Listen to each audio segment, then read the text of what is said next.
Hey y'all, I'm here to give you your daily Bible readings. Y'all should do this on your own, and not wait for me. But I'll do it. I said I'd do it, and I'll do it. Genesis chapter 8. And God remembered Noah and every living thing and all the cattle that was with him in the ark. And God made a wind to pass over the earth, and the water assuaged. The fountains also of the deep and the windows of heaven were stopped, and the rain from heaven was restrained. Are y'all getting this? Y'all seeing God's control? God is in control of everything. I don't care what pops into your head. God is in control. God is in control of it. Unless it's something personal, and you better let him be in control of it instead of you trying to handle it. I guarantee you. You try to handle it, and you're going to be doing a whole lot more praying, ask him to help. So just let him help in the first place. Anyway, and the waters returned from off the earth continually. And after the end of the 150 days, I got to sit up a while. After the end of the 150 days, the waters were abated. And the ark rested in the 7th month, on the 17th day of the month, upon the Mount of Ararat. And the waters decreased continually until the 10th month.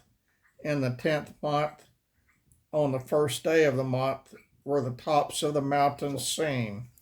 And it came to pass at the end of 40 days that Noah opened the window of the ark which he had made, and he sent forth a raven, which went forth to and fro until the waters were dried up from off the earth. Also he sent forth a dove from him to see if the waters were abated from off the face of the earth. But the dove found no rest for the sole of her foot, and she returned unto him into the ark, for the waters were on the face of the whole earth.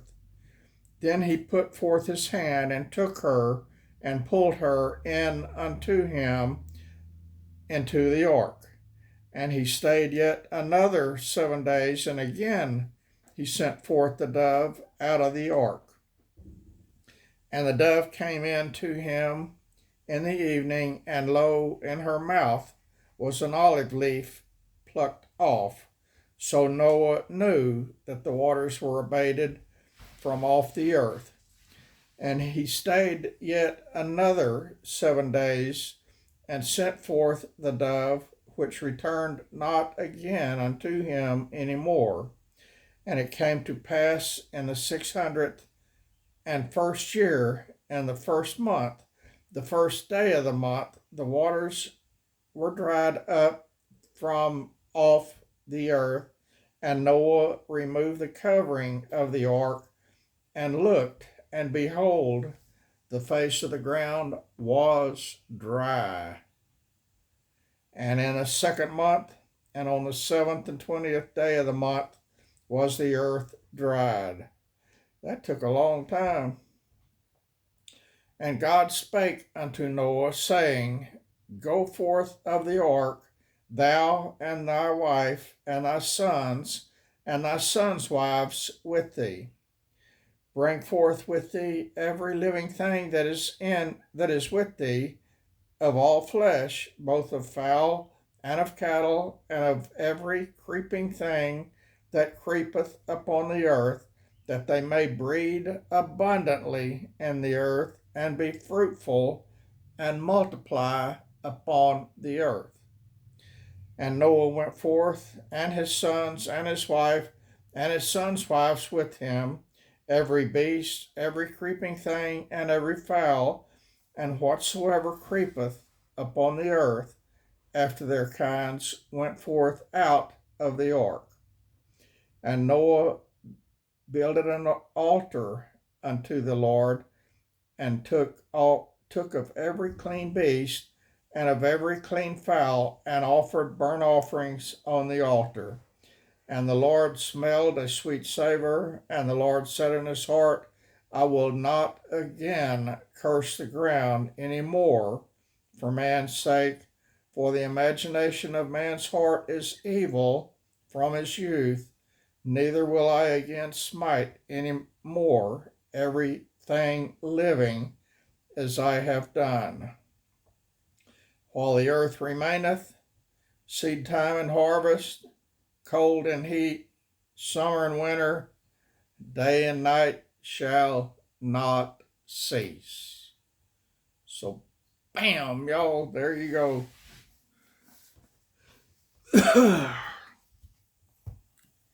Noah and his wife and his sons and their wives and all those animals, they get to start all over again.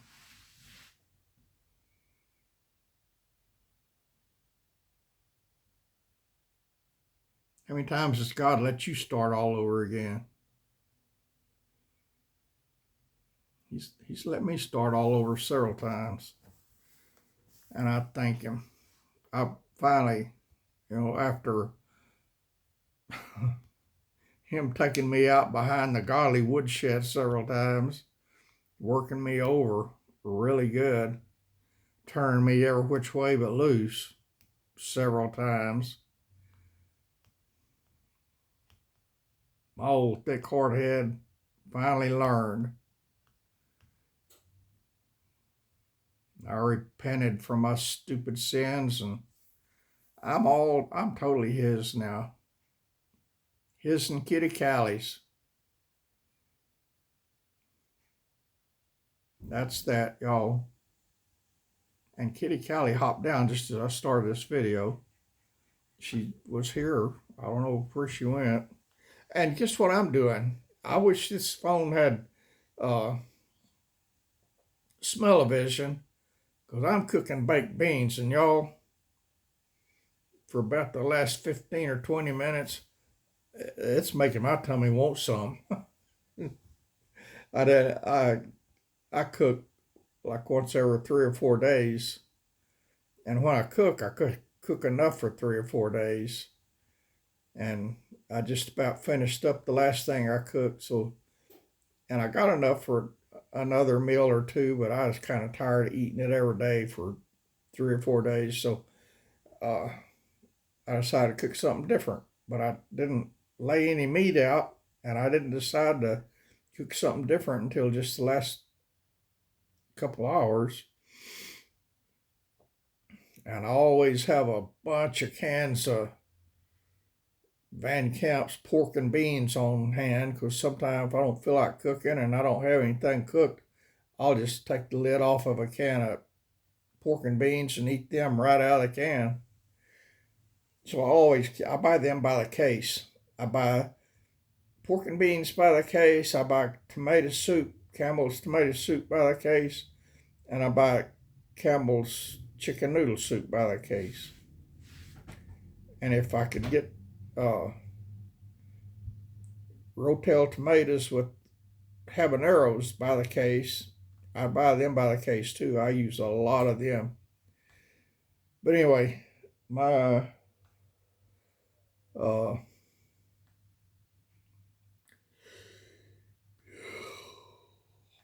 excuse me, I yawned right in your face. The baked beans smell good, and I think they need to go in my tummy.